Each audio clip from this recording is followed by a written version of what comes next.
49절까지 봤는데 그 내용은 이제 좀 더 본론적으로 들어가고 있습니다. 이 요한복음 8장은 유대인들과 예수님의 그 논쟁 중에 가장 치열했던 그러한 논쟁의 한 부분입니다.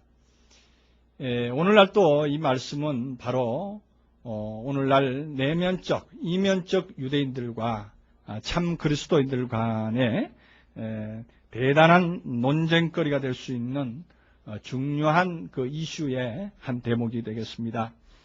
그 내용인즉 무엇이냐면은 그 31절, 32절에서는 진리에 대한 논쟁이 나오고 그 다음에 이어서는 아버지 논쟁이 나옵니다.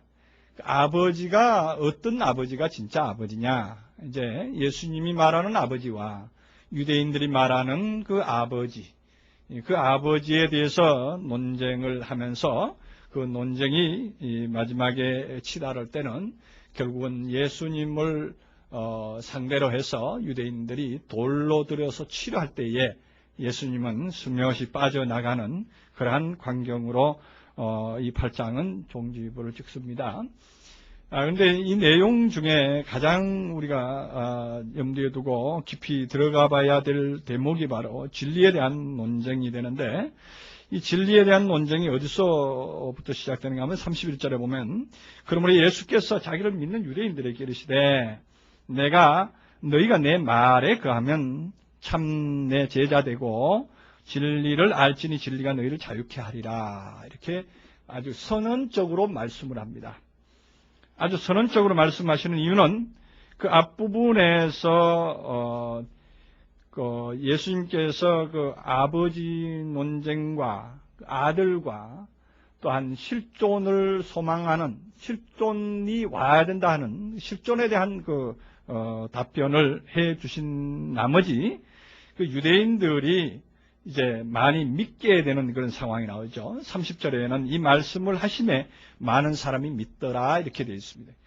그 유대인들 중에서 예수 그리스도를 이제 영접하고 예수 그리스도를 이제 맞이할 그러한 채비가 되어 있을 때에 예수님께서 선언적으로 더 고도의 말씀을 증거하십니다. 더 차원 있는 말씀을 증거하시는 거죠. 그렇습니다. 오늘날 또 이제 이면적인 유대인의 상황에 있다가 진리를 발견하고 실존이 무엇이냐, 아들이 무엇이냐, 그리스도가 무엇이냐 하는 것에 대해서 의문을 가지고 나오는 사람에게 이제 주님께서는 한 단계 더 열어주신다는 얘기입니다. 한 단계 더 열어주셔서 말씀하시는 그 내용인즉 보면 너희가 내 말에 거하라. 그러면 진리를 제자가 된다 이렇게 말합니다. 그 말에 거했을 때 제자가 된다는 얘기입니다. 이 말이라고 하는 이 말은 뭐냐면 로고스 말인데 너희가 내 로고스에 거하면, 매너하면 하는 얘기입니다. 그 말에 거한다 하는 얘기를 우리가 어디서 한번 본 것 같죠. 5장 그 38절에 보면은 요한복음 5장 38절에 보면은 그 말씀이 너희 속에 거하지 아니하니 이는 그 보내신 자를 믿지 아니합니다. 그 말에 거한다 하는 얘기는 그를 믿었을 때 말에 거할 수가 있는 것입니다. 말씀이 너희 속에 거할 곳이 없다 이런 얘기는, 다시 말해서 요한복음 5장 38절에는 그 말씀이 너희 속에 거하지 아니하니 이는 그 보내신 자를 믿지 아니합니다 하는 얘기거든요. 그 말에 거한다 하는 얘기는 보내신 자를 믿는다 이런 얘기예요. 한마디로 말하면, 그런데 우리가 로고스에 거한다, 이 로고스에 거한다고 했을 때에 그 로고스라는 어떤 언어, 우리가 흔히들 말하는 로고스 말씀이다 뭐 이렇게 말합니다만은 요한복음 1장 차원에서 보면은 이 로고스라는 것은 어떤 차원입니까? 하나님 자신을 보고 로고스라고 합니다. 태초에 말씀이 계시니라, 이렇게 말씀은 곧 하나님이다 이렇게 말씀하시므로, 다시 말하면 하나님 안에 거하면 이런 얘기입니다. 너희가 내 말에 거하면 하는 얘기, 나의 하나님, 그 하나님 속에 거하면 이런 얘기인데, 하나님 속에 거한다 하는 얘기는 뭐 하나님이라는 어떤 공간이 있어서 그 공간 속에 뭐 들어가 가지고 거기에 뭐 앉아 있는 이런 상황으로 이제 거한다 이렇게 표현이 될 수가 있는데, 그 얘기가 무슨 얘기냐면은 그 로고스로 정착되면은 하는 얘기입니다. 거하다 하는 얘기는 로고스로 이제 안정된 상태에 머무르면 이런 얘기입니다. 우리가 로고스로 머물러져야 되거든요. 다시 말하면 하나님의 실존적인 그 존재 속에 우리가 머물러져야 되고 그게 갈물이 되어야 된다 하는 차원까지 유추해 볼 수가 있는 것입니다. 다시 말하면 익어진 열매가 되어가지고 로고스는 바로 익어진 열매인데 익어진 열매가 되어가지고 그 열매 상태로 갈물이 되면 이런 뜻이죠. 그래서 그 갈물이 됐을 때에 무엇이 될 수 있느냐? 참 제자가 된다 하는 얘기죠. 이 참 제자가 된다 하는 얘기가 뭐 기노마이 된다는 게 아닙니다. 에이미로 있는 것입니다. 참 제자로 있게 된다 이런 얘기입니다. 그 참 제자, 이 제자라고 하는 단어도 우리가 다시 해석해야 되죠. 예수님의 12제자 그래가지고 예수님을 따르고 있는 그러한 사람으로 생각을 하는데 여기에 참 제자라고 나옵니다. 제자는 제자인데 참 제자라고 말할 때 여기 참 제자, 알레데이아 제자, 이 알레데이아 제자는 무엇을 말하는가 하면은 진정한 예수를 따르는 모양새가 나온다 이런 얘기죠. 진정한 그 참이라는 게 진정한 따르는 자, 진정한 제자, 진정한 모양새. 다시 말하면 예수 따른다 하는 얘기, 제자가 된다는 얘기는 예수님과 판박이가 된다는 얘기예요. 우리가 흔히들 보면은 그 유독 자녀가 아버지를 닮은 경우 많이 있죠. 또 어머니나 아버지를 많이 닮았다 그럴 때 우린 뭐라고 씁니까? 붕어빵이다 그러잖아요. 붕어빵. 그래서 붕어빵같이 닮았다 이렇게 표현을 하는데 참 제자라는 얘기가 그런 뜻입니다. 예수님과 똑 닮았다. 꼭 닮았다 하는 얘기가 참 제자는다. 그런 표현을 쓰고 있는 것입니다. 참 제자로 존재하게 된다. 참된 예수 그리스도의 모양새로 존재하게 된다. 이런 얘기입니다. 어떻게 되면은 말에 거했을 때, 로고스로 정착됐을 때, 로고스로 고착됐을 때, 로고스로 열매로 갈물이 되었을 때 가능하다. 이런 얘기입니다. 그런데 진리를 알지니 진리가 너희를 자유케 된다. 그렇게 되고서 바로 진리를 알게 되는데 진리가 너희를 자유케 된다. 그렇게 말합니다. 이 진리를 알게 된다 이런 얘기입니다. 진리를. 그때서야 비로소 진리를 알게 된다. 이 진리는 우리가 요한복음 14장 6절에서 내가 길이요 진리요 생명이다 이렇게 말합니다. 예수 그리스도가 진리다 이렇게 말하는데 그럼 우리가 예수 그리스도가 진리다. 참 애매모호합니다. 진리라는 이 말 자체가 어휘 자체가 참은 참인데 그 참이 무엇을 말하며 참이 어떠한 상태를 말하며 어떠한 가치를 말하느냐 이런 차원으로 우리가 한번 생각을 해볼 필요가 있습니다. 그러면 그 진리라는 것은 뭘 말하겠습니까? 진리는 우리가 요한복음 1장 그 17절에서 우리가 이미 본 바 말씀인데 진리는 무엇으로 말미암았다 이렇게 말하죠. 율법은 모세로 말미암아 주신 것이요 은혜와 진리는 예수 그리스도로 말미암아 온 것이다 이렇게 말합니다. 그 은혜와 진리는 예수 그리스도로 말미암아 왔다 이렇게 말하거든요. 왔다. 이 왔다는 말은 사실은 은혜와 진리는 예수 그리스도로 말미암아서 존재한다 이런 얘기거든요. 그럼 무엇이 어떻게 해서 그렇게 가능하냐? 우리가 진리는 진리를 알지니 진리가 너희를 자유케 하리라 하는 말씀 중에서 진리를 다시 한번 생각을 하게 하는 건데 다시 말하면 우리 안에서 실존으로 역사하는 예수 그리스도의 그 존재성을 알게 된다 이런 얘기입니다. 우리 안에서 앵그리스도의 역사를 앵그리스도의 실존을 이제 감지하게 된다 이런 얘기입니다. 참 제자가 된과 동시에 또한 실존인 예수 그리스도를 알게 되는 것이 바로 진리를 아는 것이고 실존인 예수 그리스도를 알게 될 때에 비로소 자유케 된다 하는 얘기입니다. 이것이 뭐냐면 이 뒤에 이제 나옵니다만은 종과 자유자의 논쟁이 나옵니다만은 그 36절을 우리가 미리 좀 봅시다. 36절에 보면은 8장 36절에 그러므로 아들이 너희를 자유케 하면은 너희가 참 자유하리라 이런 말씀을 하거든요. 그 아들이 너희를 자유케 한다 말은 무슨 말일까요? 아들이 너희를 해방시켜준다, 옥에 갇힌 사람을 이렇게 풀어준다, 이런 뜻으로 받아들일 수도 있겠죠. 아들이 제3자를 이렇게 노연하게 해줄 때에 자유한다. 이런 식으로 생각할 수가 있겠는데, 사실은 이제 아까 말씀 진리를 알게 되고 진리가 너희를 자유케 된다 하는 그런 차원으로 생각을 해본다면, 이 진리라는 것은 예수 그리스도인데, 예수 그리스도의 상태가 자기 안에서 자유롭게 되면은 자유케 되는 거예요. 자기 안에서 예수 그리스도라는 분이 자유로워져야 돼요. 어떤 틀에 매이지 아니하고 예수 그리스도라는 분이 내 안에서 자유롭게 활동할 수 있을 때에 그는 바로 자유자가 되는 거예요. 근데 우리가 아무리 자유롭다 하지만 이러한 상태가 아니면은 자유가 될 수가 없습니다. 어떠한 과정에도 우리는 머무를 수밖에 없습니다. 매일 수밖에 없습니다. 국가에도 매일 수 있고, 그 다음에 어떤 법률에도 매일 수가 있고, 더 나아가서 깊이 들어가면, 내면적으로 들어가면 나의 생각에서 내가 매일 수가 있습니다. 나의 생각으로 나를 묶어놓는 것. 그같이 처절한 것이 없고 그것이 치열한 것이 없습니다. 자신이 완전히 자유케 되어서 나오기까지는요, 자신이 자신을 묶습니다. 나는 이러이러한 존재가 아니기 때문에 나는 아니야. 이러이러한 성경적인 데이터로서 증명된 내가 아니기 때문에 나는 아니야 하는 쪽으로 이러이러한 데이터를 제시를 하거든요. 자기에게 질문을 던지고 자기가 스스로 그 질문에 답을 하면서 자기 스스로 그 올무에 자기가 걸립니다. 그러나 로고스를 알게 되고 내 말에 거하는 그러한 어떤 실존의 상태, 열매의 상태, 갈무리된 상태에서는 그러한 것이 다 풀어져 버립니다.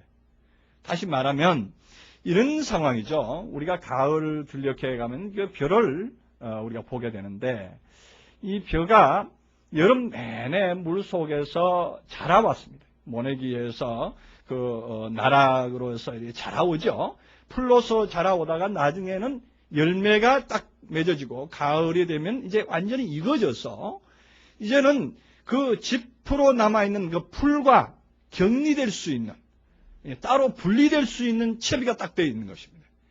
그래서 언제든지 탈곡기에 넣고 탈곡을 하게 되면은 이건 집단과 완전히 분리되어 버린 거죠. 이 집하고 완전히 분리되어 버린 겁니다. 이 분리되어진 상태가 뭐냐? 그게 로고스 상태다 이런 얘기죠. 그게 바로 아들의 상태다 이런 얘기입니다. 오늘 이 말씀에서 그 상태를 증거하고 있습니다. 그 상태의 어떤 개념을 우리들에게 제시하고 있는 아주 중요한 대목입니다. 이러한 상태를 경험되어졌을 때에 그는 아들로 자유하는 거죠. 그 아들의 상태가 자기 안에서 자유하는 것입니다. 다시 말하면 벼나락 알갱이가 그 볏짚에 매달려 있지 않는다는 얘기예요. 자랄 때는 그 볏짚에 매달려 있어야 되죠. 자랄 때는 볏짚에 매달려 있지 않으면 그는 완전히 낙오돼 버립니다. 그건 완전히 쭉정이가 돼 버리고 말아요. 그 자라고 나서는 딱 떨어질 줄 알아야 되는 거예요. 이게 바로 이제 뒤에 나옵니다만은 아버지께서 나를 보내셨다 하는 이런 쪽입니다. 이제 열매가 될 때야 비로소 보내셨다, 파송됐다 이렇게 볼 수가 있습니다. 다시 이제 본론으로 들어가겠습니다. 본론에 들어가서 이제 33절에 보면은 예수님께서 이제 이렇게 될 때, 진리를 알게 될 때 진리가 너희를 자유케 되리라 하고 이제 말씀을 했더니 유대인들이 저희가 대답하되 우리가 아브라함의 자손이라 남의 종된 적이 없기를 어찌 우리가 자유케 되리라 하느냐. 그렇습니다. 우리는 이미 우리 자신들 안에서도 이런 증거를 합니다. 내가 무슨 종이냐, 내가 아직 종의 과정에 있는 줄 아느냐, 무슨 소리 하지 마라, 나는 이미 그리스도의 사람이다, 이렇게 스스로 자부를 할 수가 있다는 얘기입니다. 나는 이미 그렇게 됐다, 나는 이만한 차원에 있다, 이렇게 자부할 수 있는 차원, 그러한 대답을 낼 수가 있습니다. 그러나 예수님께서 대답을 하십니다. 진실로 진실로 너희에게 이르노니 죄를 범하는 자마다 죄의 종이다, 이런 얘기입니다. 그 종에 대한 개념을 여기서 딱 결정을 지어줍니다. 너희들 아직도 종이다, 이런 얘기예요. 무엇 때문에? 죄를 범하기 때문에. 근데 그 사람들은 무슨 죄를 범합니까? 그들이 뭐 간음죄를 범했습니까? 뭐 살인죄를 범했습니까? 아무 죄를 범한 적이 없습니다. 근데 무슨 죄를 범했다는 거냐? 여기 죄를 범했다 하는 단어가 무슨 단어를 쓰고 있냐면은 포이에오 하고 있다 이런 얘기입니다. 죄를 행하고 있다 이런 얘기입니다. 다시 말해 포이에오는 더 차원 있게 말한다면 죄를 만들어내고 있다 이런 얘기입니다. 죄를 만들어내고 있어요. 다시 말하면 유대인들과 바리새인들은 뭐 하는 사람이냐면 죄를 자꾸 입법을 하고 있는 거예요. 오늘날 우리나라의 국회의원들이 자꾸만 법을 만들지 않습니까? 법을 만들어서 입법을 해가지고 이거는 이런 법을 이런 조항에서는 이런 법이 필요합니다. 이 법을 만듭시다. 그래서 또 만들고 또 이렇게 요번에도 보니까 월드컵 경기를 했는데 월드컵에 나갔던 그 출전 선수들이 이 국방의 의무를 이제 해야 될 그러한 그 처지에 있는 거예요. 그걸 면제를 해 주십시오 하고 이제 요청을 했더니 이 대통령이 재가를 받아서 이제 국회의원들에게 이제 법을 이제 하나 만들어 가지고 그거를 면제할 수 있도록 이렇게 통과를 시킨 것 같습니다. 그것도 하나님 만드는 거죠. 그래서 오늘날 말하면 이 유대인들과 바리새인들은 다른 사람들이 아니라 적개적소에 법을 만드는 사람들이에요. 하나님과 관계없이 실행법으로서 법을 만드는 겁니다. 자꾸 만들어요. 그래서 교회법도 만들고 교회에서는 이래 해야 된다. 예수는 이래 믿어야 된다. 기도는 이렇게 해야 된다. 주일 성수는 이렇게 한다. 만들어가지고 그 조항들을 지금 나열을 해놨는데 아마 그거를 다 펼친다면 기록한다면 이 성경보다 더 많을 거예요. 그럴 겁니다 아마. 오늘날 기록되어 있는 오늘날 기독교 안에서 존재하는 각종 법률, 각종 그 조항들은 나열한다면 아마 이 성경 기록되어 있는 내용보다도 더 많은 내용이 나올 것이다 하는 얘기입니다. 그러한 것들로 우겨 사여져 있습니다. 결과적으로 그 사람들은 뭐 하는 사람들? 법을 만드는 사람들이에요. 뿐만 아닙니다. 그 사람들만 그런 게 아니라 오늘날 우리들도 보면은 예수를 믿는데 로고스의 차원으로 되어져 버리면 사실은 끝나버리는 건데 로고스 차원으로 되는 것을 배제하고 로고스 차원으로 되는 데는 이러해야 한다 하더라 하는 쪽으로 자꾸만 뭐를 만들어냅니다. 그래서 자기도 모르게 자기를 닥달합니다. 자기가 자기를 닥달하고 자기가 자기를 구워 삶아서 오히려 얽혀매는 그런 과정들을 볼 수가 있습니다. 성경은 제가 지난번에도 말씀드렸습니다. 하나님의 말씀은 심플하게 믿어야 된다. 심플한 상태에서 나아가야 된다. 그래서 그것도 아무것도 모르고 심플하면 그건 무식이 되어버리죠. 알고 심플해졌을 때 하나님의 내용, 하나님께서 근본적으로 원하시는 그 원대한 뜻이 무엇인가를 확실히 깨닫고 나서 그 다음에 심플하게 그냥 진행하는 것만 남아있는 거예요.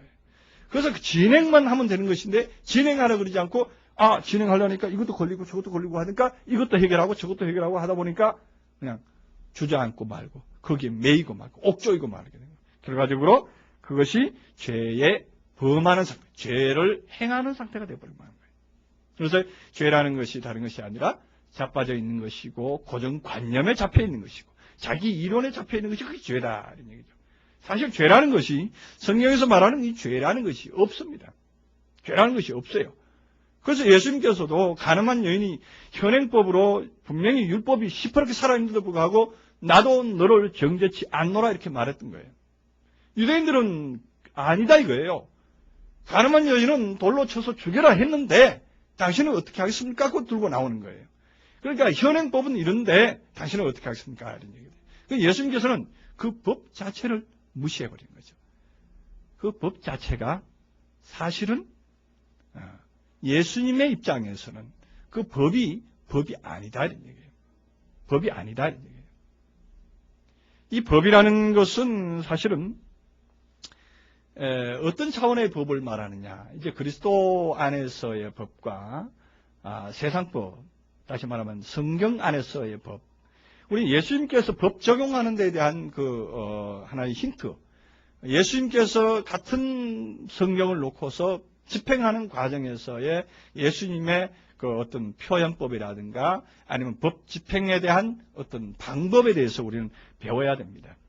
우리가 솔로몬의 집행 방법, 참 아주 명석한 집행으로 말미암아서 정말로 판사들에게는 오늘날 또 솔로몬의 지혜를 주옵시오 하고 이제 기도하는 사람들을 보는데, 그 솔로몬의 지혜보다도 더 유명한 지혜가 바로 예수님의 심판법입니다. 그것이 어떤 경우냐 하면은, 쉽게 이런 얘기죠. 오늘날의 예를 든다면 그런 것입니다. 도로교통법, 우리가 자동차를 몰고 다니다 보면은 도로교통법에 절대적으로 구속을 받게 되어 있습니다. 파란불이 켜져야만 가고, 빨간불일 때는 가면은 위법이 되고, 빨간불일 때 가게 되면 스티커를 끊게 되고, 딱지를 끊게 되는 것이 당연한 것이데, 그런데 그 도로교통법에 제한을 안 받는 사람이 있어요. 저촉을 안 받는 사람이 있어요. 뭐 하는 사람이냐? 비행기 타고 다니는 사람들. 도로를 기어다닐 필요가 없는 사람들이 있습니다. 그런 사람들에게는 도로교통법이 제한을 받지 않습니다. 또 다른 방법은 있죠. 이제 차를 운전을 안 하는 사람은 그걸 받지는 않습니다. 뭐 음주 단속을 아무리 해도 그 운전을 안 하면은 음주 단속에 걸리지는 않습니다. 그 운전을 딱 하고 나면은 음주 단속이 걸리고, 예를 술을 한 잔 먹고 이제 운전을 하다가 보면 걸리게 되어 있는 것이죠. 그러나 걸어가는 사람에게는 아무런 제한을 받지 않습니다. 하나님의 법 적용은 이런 것입니다. 그리스도 안에서의 법 적용은 이런 것이거든요. 그러니까 법이 있어도 있으나 마나한 법. 유대인들과 바리새인들은 그 법망에 매여서 법을 지키려고 대롱대롱 매달려 있었지만, 예수 그리스도는 그 법 자체가 필요 없는 사람이거든요. 법 자체가 이유가 없는 사람이거든요. 돈을 주머니에 하나 가지고 있어도 있는 동 마는 동, 주머니도 차고 다니지 않는 그런 분에게 도둑질을 하지 말라. 그 말이 안 되는 거거든요. 뭐가 탐심이 나야 뭐 도둑질을 하든지 말든지 하지. 세상 것이 귀하지는 않는데 그 도둑질을 할 이유가 뭐 있습니까? 생전 가야 그게 귀한 줄 모르고, 뭐 돈이 있어도 그 돈이 뭔지도 모르는 그런 분에게 어떻게 도둑질을 하지 말라는 말이 적용되느냐 이런 얘기예요. 그러한 차원으로 차원적인 어떤 그 이월되어 버린 그런 상태의 존재를 말해서 그리스도의 사람이다. 로고스적인 사람이다. 로고스적인 존재다. 이렇게 말할 수가 있는 것입니다. 그래서 그 죄를 범하는 자라는 것이 바로 그러한 틀에 매여서 그러한 틀을 가지고 아웅다웅하고 있고, 그 틀을 가지고 제시하고 있고, 그거를 만들어내고 있고, 그거를 행하고 있는 그러한 사람들이 바로 죄의 종이 되고, 그 다음에 이제 그 35절에 보면 종은 영원히 집에 거하지 못하되 아들은 거한다 이렇게 말하죠. 여기에 갑자기 종은 집에 거하고 아들은 집에 못 거한다. 아니 뭐 종은 집에 안 거하고 어디 거합니까? 운막에 거한다고. 운막은 집 아닙니까? 이상한 말이에요. 종이 집에 못 거한다. 이게 말이 안 맞는 얘기거든요. 이 말이 우리가 번역상에서 어쩔 수 없이 문맥을 따라서 하다 보면 이렇게 할 수밖에 없는데, 이 집이라고 하는 것이 우리가 뭔지 한번 생각해 봅시다. 집이라는 것이 뭐예요? 집이라는 것은 사람이 거하는 하나의 울타리 역할을 해주고, 사람이 거하는 어떤 껍데기, 하나의 어떤 그 옷과 같은 거잖아요. 옷과 같은 것이고, 결론적으로 말해서 우리가 들어가서 우리가 그 나방이 만들어지는 누에 있죠. 누에가 고치를 만들 때 그게 누에의 집이잖아요. 사실은 누에 고치가 자기 집이에요. 그 집이거든요. 그래서 그 집 차원으로 그렇게 보면 됩니다. 그 누에 고치 차원으로 보는 하나의 결정체. 그러니까 종은 영원히 아무리 노력을 해도 결정체가 없다 이런 얘기예요. 집이 없다 이런 얘기예요. 자기 집이 없다 이런 얘기예요. 그 집에 거하지 못한다 하는 얘기가 그런 얘기거든요. 집이 없다. 집이 없으니까 당연히 거기에 쉴 수가 없죠. 거할 수가 없죠. 이 종이라고 하는 것은 집이 없을 수밖에 없는 것이, 집을 평생 가야 집을 짓지를 못해요. 평생 가야 자기 집을 하나 지어야 되는데 집을 지을 제목도 없고 집을 지으려고 하지도 않아요. 집을 지어야 될 이유를 몰라요. 종은. 왜? 마냥 주인이 주는 대로 복종만 하면 되니까 내가 스스로 뭐를 해야 된다는 이유가 없는 거예요. 오늘날 많은 기독교인들이 자기 스스로 해야 될 뭐를 다 잊어버렸어요.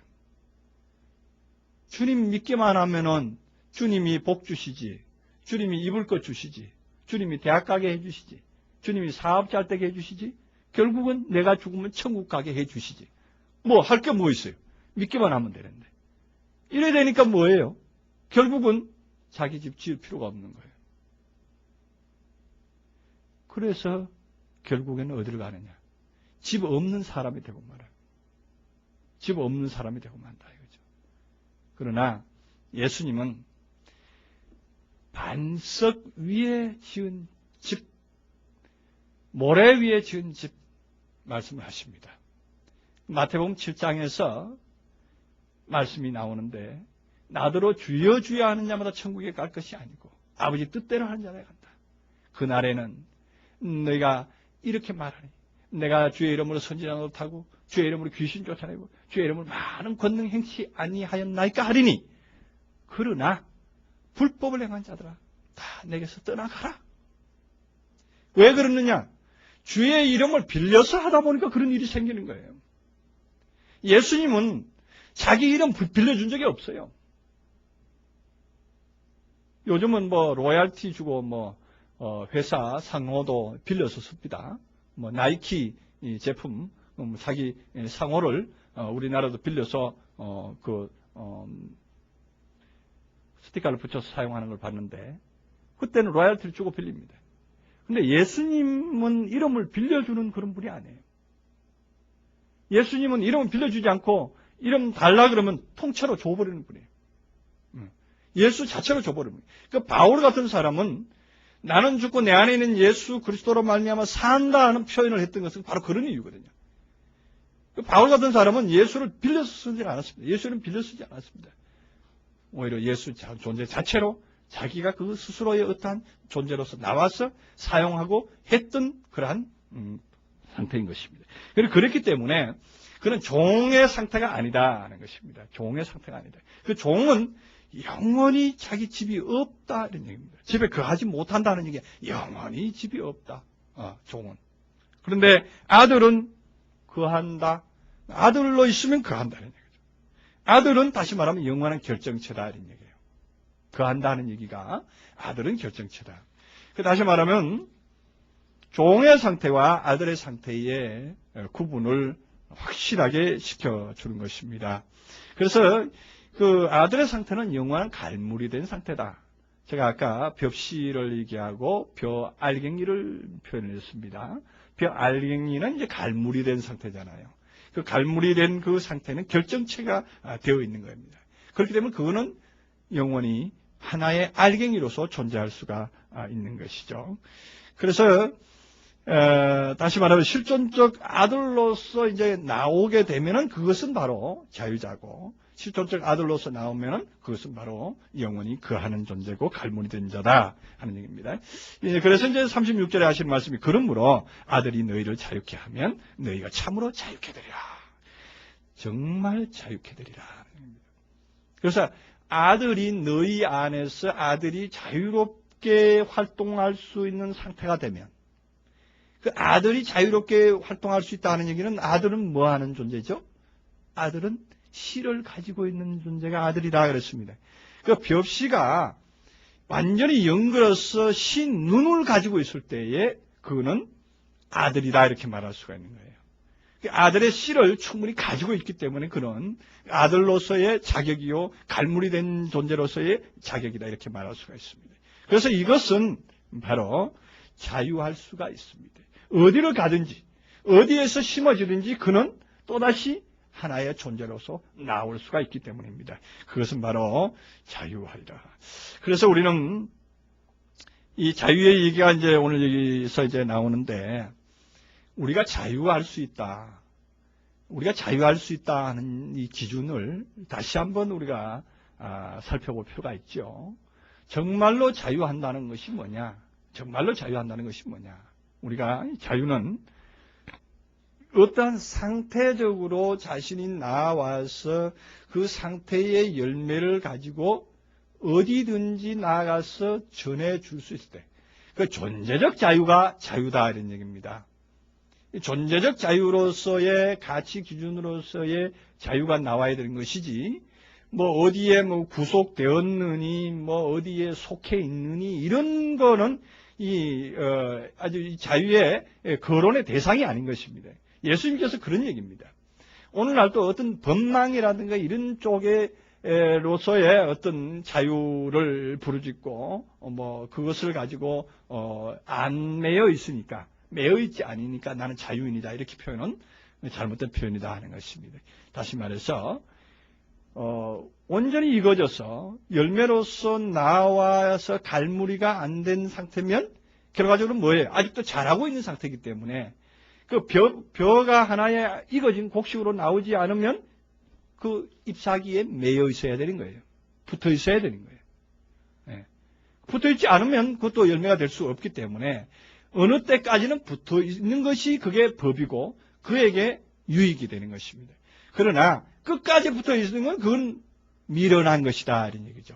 그 때가 돼서 아포될 줄 아는, 분리될 줄 아는 그러한 상태가 될 때 그게 자유다 이런 얘기예요. 그래서 우리가 요한복음 앞부분에서 얘기할 때 이제 왕의 신하 그 얘기를 하면서 그 아버지를 갈망하고 아버지 되기를 원했을 때 그 선지자가 고향에서 칭찬을 받지 못한다, 대접받지 못한다 하는 얘기가 고향이라고 하는 것이 그 아버지 땅이잖아요.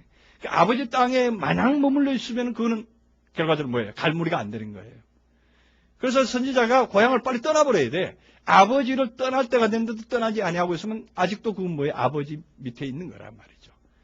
그래서 아버지에게서 떠나갈 줄 알 때, 선지자가 고향에서 떠나갈 줄 알 때, 그때 비로소 완전한 갈무리로 접어들어갈 수가 있다는 것입니다. 그렇다고 해서 익지도 않았는데 때가 되지도 않았는데 떠나가는 그것도 또 잘못된 것이죠.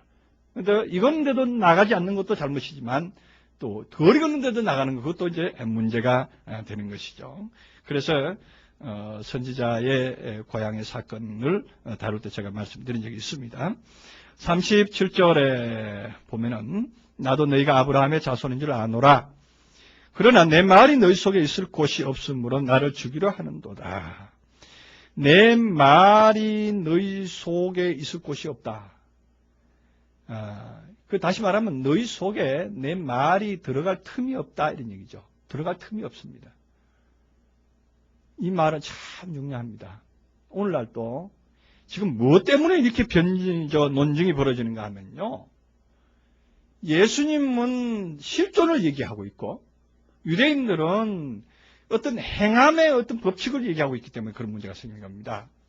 그런데 말이 그할 곳이 없다 하는 얘기는 다시 말하면 예수님은 자꾸만 그 유대인들과 바리새인들에게 실존에 대해서 너희들이 뭐를 지키고 준행하고 백날 해봐야 그거 되는 거 아니다.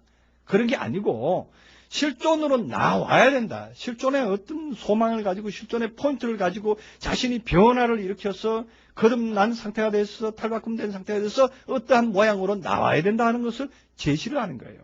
그런데 그게 안 만들어도 그게 납득이 안 가거든요. 왜냐? 유대인과 바리새인들은 뭘 주장하느냐? 하나님을 믿고 하나님의 법을 준행하고 율법을 낭독하고 그 말씀대로 그냥 지켜야만이 한다 그래가지고 그냥 그것만 머릿속에 딱 박혀 있는 거예요. 오늘날도 이 어떤 행함의 어떤 법칙, 행함의 어떤 율법적인 이론들, 그 다음에 또한 교리들 이런 것들이 쇠뇌되어 있기 때문에. 존재에 대한 복음을 이렇게 부르짖고 제시하면은요, 돌을 들어 치려 한다니까요, 오히려. 그런 상황이 지금 현재도 일어나고 있는 거예요. 안 되는 거예요. 납득이 안 가는 거예요. 도대체 뭐가 되란 말이냐? 우리 잘 믿고 있지 않느냐? 무슨 소리냐? 잘 믿고 있는 사람한테 무슨 얘기 하느냐? 이런 얘기예요. 지금 유대인들은 그런 상황으로 나옵니다. 그래서 38절에 보면은, 나는 내 아버지께서 본 것을 말하고 너희는 너희 아버지께서 들은 것을 행한다. 이렇게 말합니다.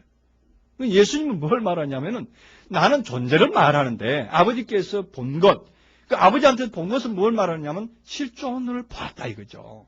실존을 본 것을 너희에게 말하고, 딴 너희들은 너희 아버지한테서 들은 것을 행한다 이런 얘기예요.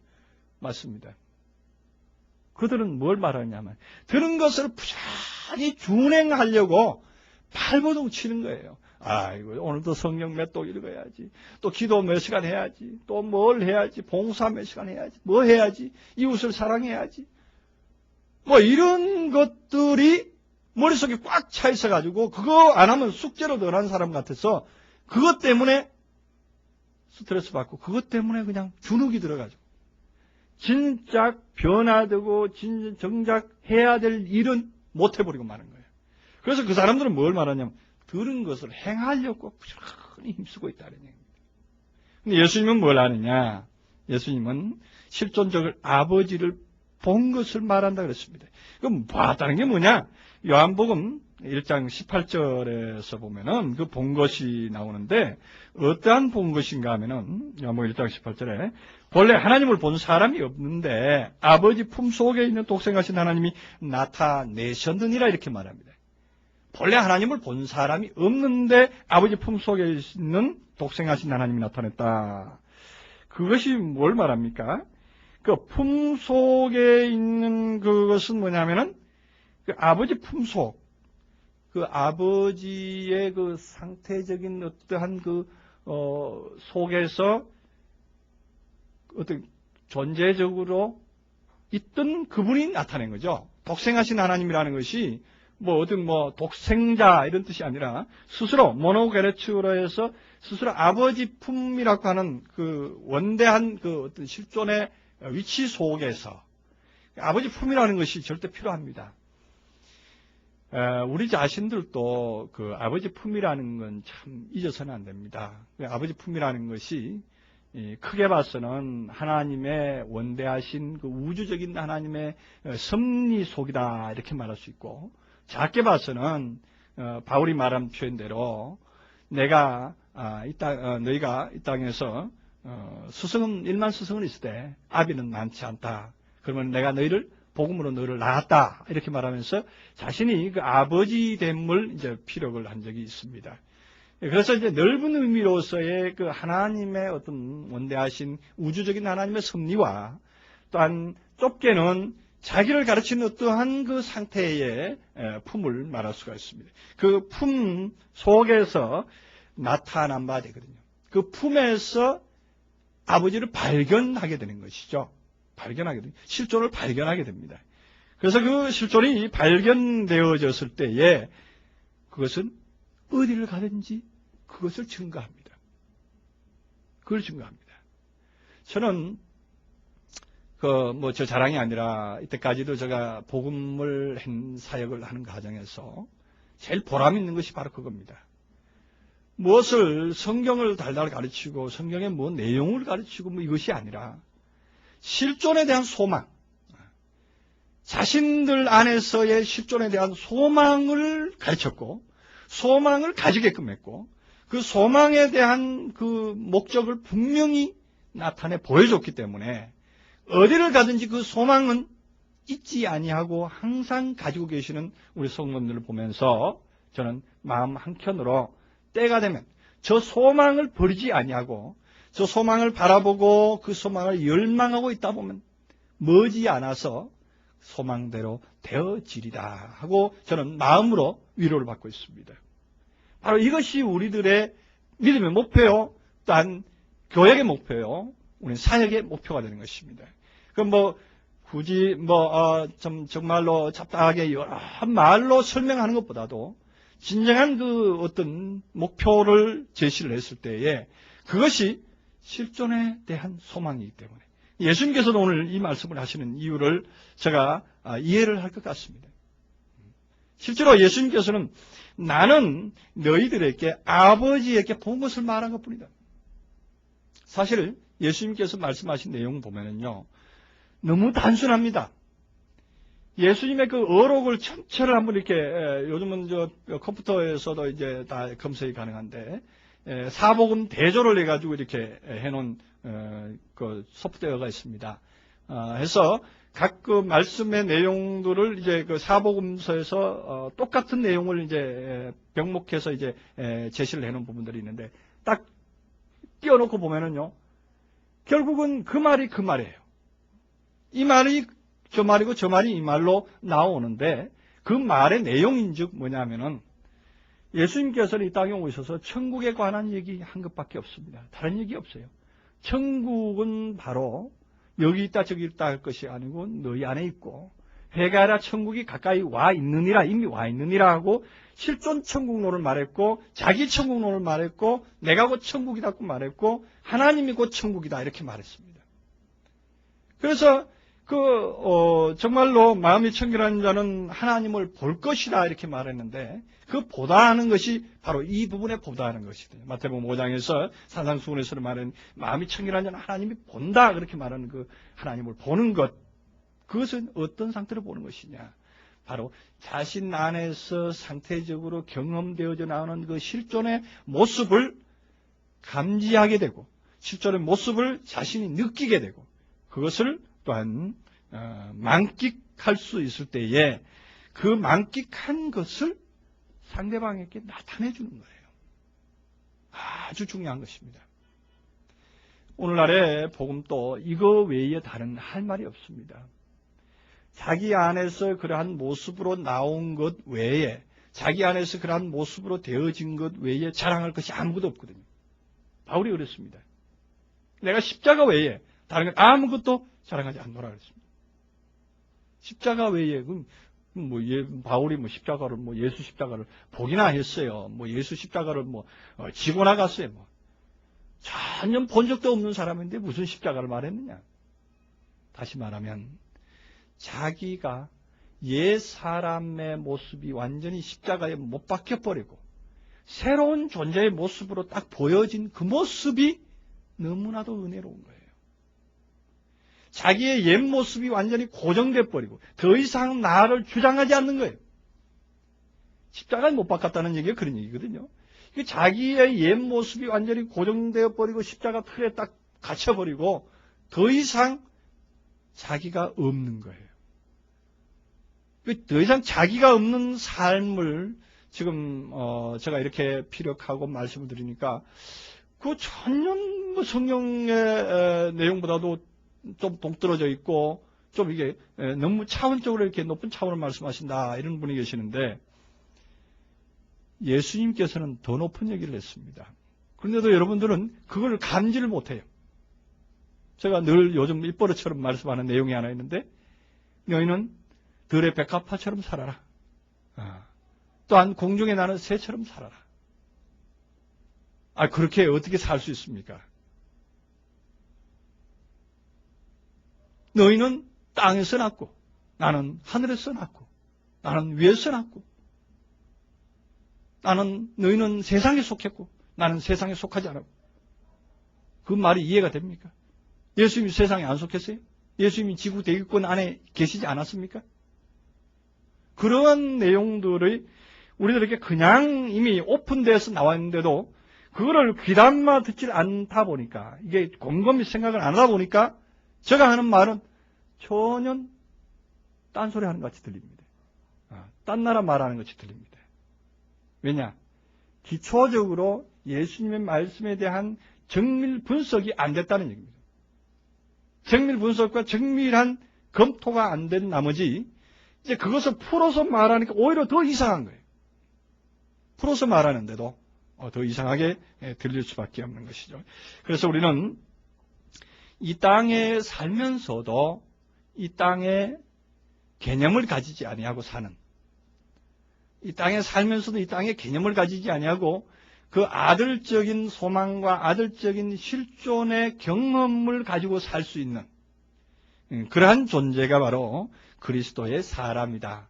예수 그리스도 안에서 보는 세상관이요 또한 세상의 개념이다 하는 얘기죠. 그런 개념에 살고 있는 사람은 바로 세상의 법이 있어도 그 법에 매이지 않는다는 얘기죠. 아까 제가 법규에 대해서 말했습니다만 자동차를 운전하는 사람에게는 교통법규, 도로교통법이 절대적으로 필요합니다. 그 자동차를 가지고 있지 않고 비행기를 타고 다니는 사람 아니면 걸어 다니는 사람 이런 사람에게는 도로교통법규가 필요가 없는 것입니다. 우리가 바로 하나님의 차원으로 있는 사람은 세상의 법에 대해서 우리는 자유할 수 있다는 것이 바로 그러한 차원으로 자유할 수 있다는 것이지 그냥 그것을 짓밟고 그것을 억누르고 그것을 무시해도 된다 그런 얘기 아닙니다. 차원적으로 분리되어 있고 생각이 분리되어 있고 또 개념이 분리되어 있고 관점이 분리되어 있기 때문에 그런 것에서 벗어날 수 있다는 얘기를 말씀을 드리는 것입니다. 그래서 이제 들은 것을 행하는 사람과 본 것을 말하는 사람의 차이점이 바로 그런 정원이다. 그 다음에 39절, 대답하여 가로되 우리 아버지는 아브라함이라 하니 예수께서 가라사대 너희가 아브라함의 자손이면 아브라함의 행사를 할 것이거늘 지금 하나님께 들은 진리를 너희에게 말한 사람이 나를 죽이려 하는도다. 아브라함은 이렇게 하지 아니하였느냐. 여기에 지금 하나님께 들은 진리를 너희에게 말한 사람이 나를 죽이려 하는도다 하는데 지금이라는 단어를 나를 죽이려 하는도다 앞에다가 붙여주시기 바랍니다. 이 번역상에 조금 오류가 있었기 때문에 지금 하나님께 들었다, 당장 하나님께 들었다 이런 차원으로 이해를 하는데 지금 죽이려 하는도다 이렇게 보는 것이 낫습니다. 하나님께 들은 진리를 너희에게 말하는 사람인 나를 지금 죽이려 하는도다. 지금 당장 너희들이 나를 죽이려 하는도다 이런 쪽으로 지금을 그 뒤로 갖다 놓으면은 문장 해석이 좀 매끄럽게 됩니다. 지금 당장 하나님께 들은 말, 그럼 예수는 날마다 그러면 하나님께 계속 듣고 있다는 얘기인데, 물론 듣고 있어야 되겠죠. 그러나 예수님은 이미 이 아들로서 독립된 존재로서, 실존의 존재로서 독립된 존재로서 나와가지고 유대인들에게 지금 쟁변을 하는 이 상황이잖아요. 근데 그걸 구태여 지금 듣고 자시고 할 거 없어요. 왜냐? 자기가 바로 나를 본 자는 아버지를 보았거늘 이렇게 요한복음 14장에서 말하잖아요. 그럼 실존으로서 같이 있는데 언제 듣고 자시고 할 것이에요. 자기가 하는 말이고 그의 말이고 자기가 실존으로서 존재하고 실존으로서 말하고 있는데 또다시 듣고 자시고 할 겨를이 없죠. 그러니까 지금이라는 단어를 뒤로 물려놓으면은 자연스럽게 됩니다. 그런데 지금 진리를 아버지께 들었다. 지금 하나님께 들은 진리를 너희에게 말한 사람이다. 그럼 예수님이 진리를 뭘 말했습니까? 예수님이 말한 그 진리의 내용은 뭡니까? 다시 말해서 하나님께 들어서 진리를 너희에게 말했다 하는 얘기가 들었다 하는 이 아코라는 이 단어가 설득되다 하는 쪽으로 번역을 할 수 있다 그랬죠. 하나님께 설득되어 가지고 진리를 말했다 하는 얘기죠. 다시 말하면 예수라는 분은 하나님과 하나 되어버렸고 하나님께 설득이 되어버린 그러한 상황입니다. 그렇기 때문에 그는 진리를 말할 수가 있는 거예요. 뭐를? 진리가 뭔데? 아들이잖아요. 아까도 말했잖아요. 진리라는 것은 예수 그리스도가 진리고 내가 곧 진리요 길이요 진리요 생명이다. 그럼 진리는 율법은 모세로 말미암았고 은혜와 진리는 예수 그리스도로 말미암았다. 예수 그리스도라고 하는 그 실존이 바로 진리다 이런 얘기죠.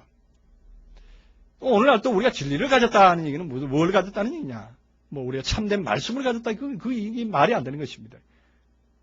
이제 진리는 뭐냐? 내 안에 실존을 가졌다. 아무리 좋은 이론을 가졌고, 아무리 좋은 학식과 철학을 가졌다고 하더라도, 그거는 진리를 가진 게 아닙니다. 그건 카피를 가진 겁니다. 소크라테스가 말한 거, 어느 철학도가 말한 거, 그 말한 것을 귀담아 들어서 머릿속에 넣어놔서 달달 외우고 있을 뿐이지, 그 카피본을 가지고 있는 거예요. 이미 다른 사람이 다 말한 거, 입증된 거, 논증된 거, 그거를 말하는 거, 그걸 이제 머릿속에 넣어놓은 거, 저장된 것 뿐이지, 복사본 가지고 있는 것 뿐이지, 사실은 뭐예요? 사실은 이미 그 사람들이 가지고 있던 것 뿐인 거예요. 그러나, 지금 여기 진리를 말하는 것, 아버지께 하나님께 설득되었다는 얘기는 하나님으로 동화되어 버린 거예요. 아코됐다. 하나님께 들었다 하는 얘기는 하나님과 동화된 상태이기 때문에 나는 진리를 말할 수 있다는 얘기예요. 참 중요한 겁니다. 우리가 정말로 하나님, 이 데오스의 하나님의 말씀으로 진행되어 나가는 것이 뭐냐? 벼가 계속 자라고 있는 과정이죠. 진행돼서 나아가다가 어느 때가 되면은 갈무리가 딱 되는데, 갈무리가 되면은 그거는 이제 실존으로 이제 분리돼서 나오는 상황이 됩니다. 그래서 나를 죽이려 하는도다. 이렇게 아브라함은 이렇게 하지 아니했다. 아브라함은 이렇게 하지 아니하고 어떻게 했습니까? 아브라함은 뭘로 살았습니까? 하나님은 아브라함의 하나님이요, 이삭의 하나님이요, 야곱의 하나님인데 죽은 자의 하나님이 아니고 산 자의 하나님이다. 그 아브라함의 하나님이냐? 역격으로 봐서 아브라함이 하나님으로 설득된 상태이죠. 하나님의 말씀으로 설득이 되어서 그는 하나님적인 삶을 살았던 거예요. 하나님적인 삶을 살았던 거예요. 그 아브라함이 하나님을 믿었습니까?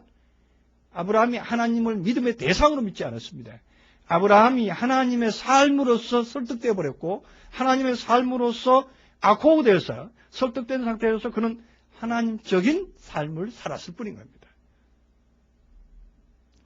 자, 그래서 그런 차원으로 아브라함을 이해를 하면은 결과적으로 아브라함은 뭐한 사람이에요? 결국 그리스도를 가진 사람이고 결국엔 바로 설득된 사람이다. 그는 진리를 가진 사람이다. 이렇게 말할 수 있는 것이죠. 41절입니다. 너희는 너희 아비의 행사를 하는도다. 대답하되 우리는 음란한 데서 나지 아니하였고 아버지는 한 분뿐이니 곧 하나님이시로다. 예수께서 가라사대 하나님이 너희 아버지였다면 너희가 나를 사랑하였으리니 이는 내가 하나님께로서 나서 왔습니다. 나는 스스로 온 것이 아니요 아버지께서 나를 보내신 것이다. 그래서 너희가 하나님이 진짜로 너희 아버지였다면 이 아버지라고 하는 것이 지난 시간에도 말씀드렸죠. 아버지가 종속적인 관계로서의 아버지가 아니라 이 아버지 파테르라고 하는 단어를 다시 한번 우리가 봤습니다. 이 아버지론이 이 앞부분에도 이미 거론된 바 있습니다. 이 아버지는 어떤 종속적인 그러한 어떤 것이 아니라 그 우주적인 차원의 그 어떤 실존, 상태적으로 나를 끌어가는 어떠한 파워, 이러한 상태로 아버지를 말하는 것입니다. 그렇게 되면은 나를 사랑한다 하는 얘기는 다시 말하면 동질감을 느낀다는 얘기예요. 동질감을 느껴서 사랑하게 되는 것이죠. 동질감을 느껴서 사랑하게 되고 그렇기 때문에 이는 내가 아버지께로서 왔다. 하나님께로부터 나서 왔다. 다시 말하면 예수님은 출발점이 뭡니까? 출발점이 하나님이고 그 다음에 종점은 뭐예요? 종점은 아들로 나왔다는 얘기죠. 출발은 하나님인데 사실은 종점은 아들로 나왔다. 이것이 참 중요한 것입니다. 아들로 나왔다 하는 것은 뭘 말하느냐면 나는 아버지께서 나를 보내셨다 이렇게 말하죠. 나 스스로 온 것이 아니고 아버지께서 나를 보냈다 이렇게 말합니다. 그리고 결과적으로 아버지는 뭐 하는 거예요? 보냈다 하는 이 말이 뭘 말하느냐면요. 아포스텔로를 쓰고 있습니다. 아포스텔로는 뭐 떼어 세우다 이런 뜻이에요. 아포하고 시스템입니다. 아포 분리해가지고 세웠다. 누가? 아버지가. 참 중요합니다. 이 아버지는 이 일을 하는 분이 아버지예요. 하나님이라면 이 원대한 우주적인 차원의 어떠한 기운으로서 역사하시는 분이고 아버지는 아들을 빨리 장가가기를 원하는 분이 아버지다 이런 얘기예요. 그래야만이 아버지를 만들어내잖아요. 장가가서 씨를 낳아야 자녀를 낳아야만 그도 아버지 되잖아요. 그 아버지의 소망은 그거예요. 저 아들이 빨리 커가지고 장가갔으면 손주 봤으면 하는 것이 아버지의 소망이단 말이에요.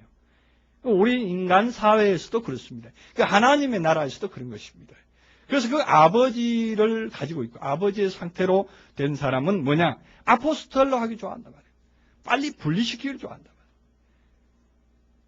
그래서 나는 참 포도나무에 너희는 가지다.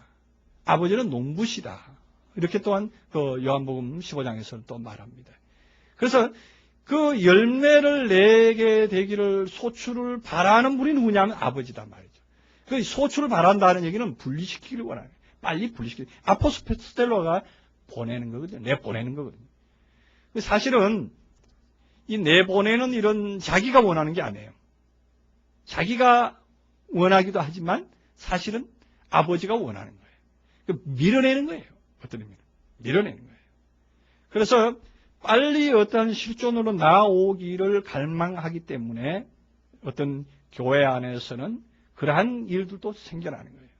빨리 자라게 하려고, 빨리 어떠한 갈무리 되게 하려고 때로는 연단도 주고, 때로는 훈련도 주고, 때로는 가슴 아프게 하고 이러한 일들이 있어지는데 그러한 일들은 다 보면은 그 과정 중에서 연그러지는 과정이다.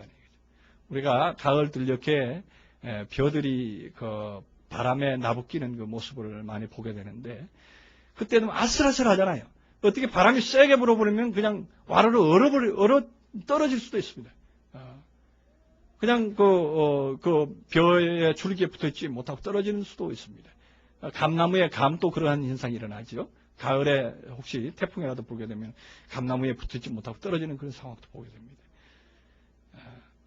그러나 그러한 일들이 붙여져서 있을 때마다 더욱더 견고해지고 더욱더 연그러지는 데는 그 바람이 불지 않으면 연그러질 수가 없습니다. 연그러지는 과정이 또한 필요하고 그 일을 진행하고 하는 분은 바로 아버지다 하는 것입니다.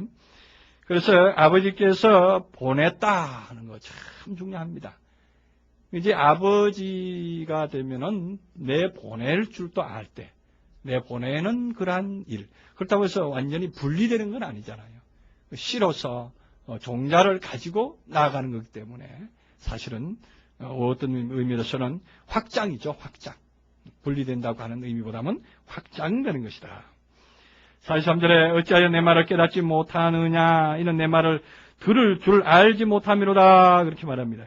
내 말을 알지 못하, 깨닫지 못하느냐, 들을 줄 알지 못하다, 설득될 능력이 없다, 이런 얘기예요. 들을 줄 알지 못하다. 이 드나마이 쓰고 있거든요. 드나마이. 들을 능력이 없다.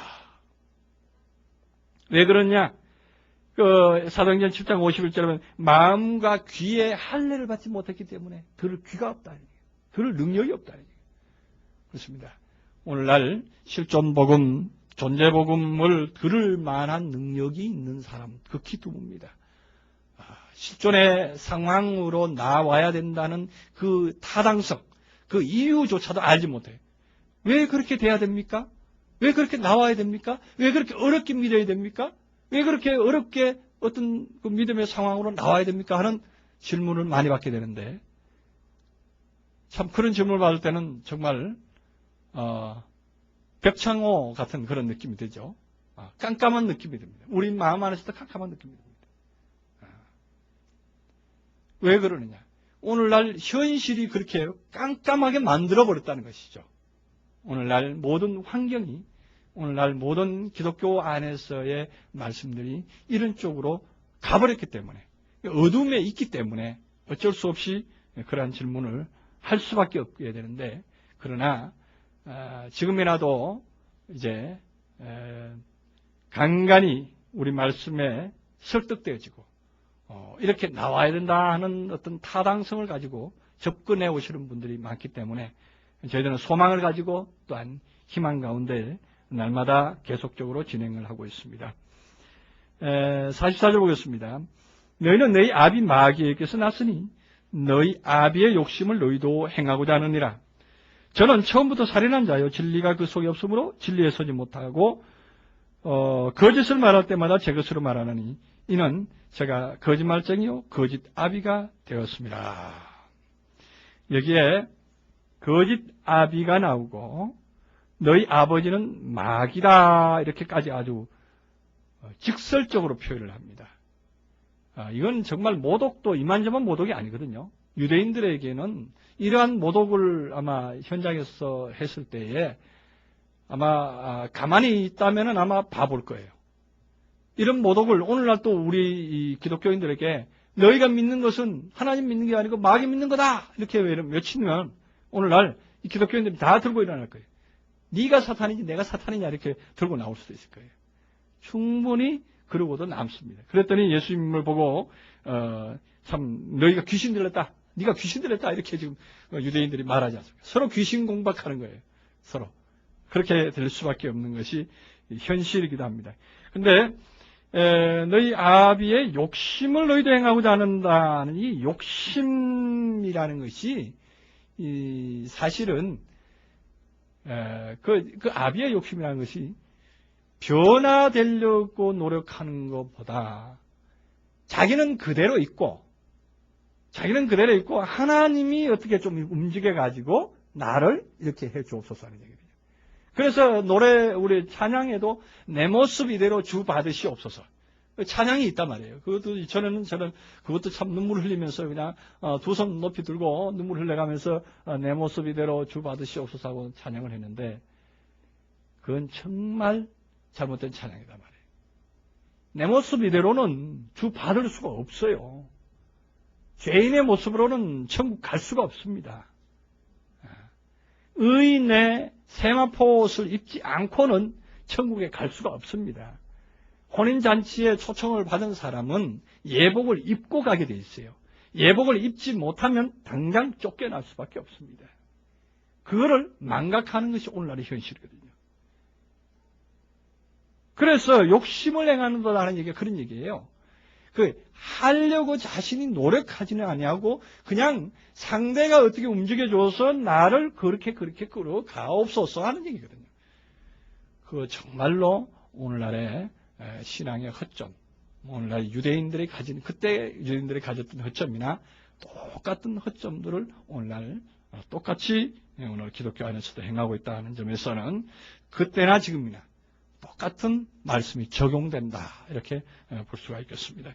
그래서 오늘 시간 관계상 43절까지만 했습니다. 다음 시간에 44절 이하로 진행하도록 하겠습니다. 그래서 오늘 이 본 말씀을 다시 간략하게 보면은 참 제자가 되는 일에서는 말에 거한다는 것 참 중요한 얘기고, 그 다음에 또한 예수님께서는 본 것이라는 것이 실존에 대한 소망을 가졌고 실존에 대한 것을 가졌기 때문에 본 것과 또한 들은 것을 행하고 있는 오늘날의 모든 현실 속에 또한 그러한 믿음 안에 갇혀있는 사람들에 대한 질타와 또한 논쟁이 바로 오늘날도 있고 그때도 있었다는 얘기를 말씀드리고 있습니다. 기도하시겠습니다. 사랑의 하나님 감사합니다. 이처럼 귀한 은혜의 말씀, 진리의 말씀으로 우리를 나타내시고 설득하심을 감사합니다. 참으로 이 땅에 많은 사람들이 성경을 놓고 하나님을 알기를 원하고 하나님께 나아가기를 갈망하지만 이 시대가 이처럼 악하여져서 정말로 하나님을 알기에 게을러지고 하나님보다 세상을 사랑하고 있는 이러한 상황이 진행되고 있는 이때에 이제 하나님의 진리의 도성을 세우시고 하나님의 진리의 말씀으로 선포하셔서 우리로 하여금 어떠한 사람이 되어야 하는가, 우리로 하여금 어떠한 상태로 나아가야 하는가를 제시하시면서 우리에게 이끄시는 하나님, 우리로 하여금 이 진리 안에 온전히 거하게 하옵시고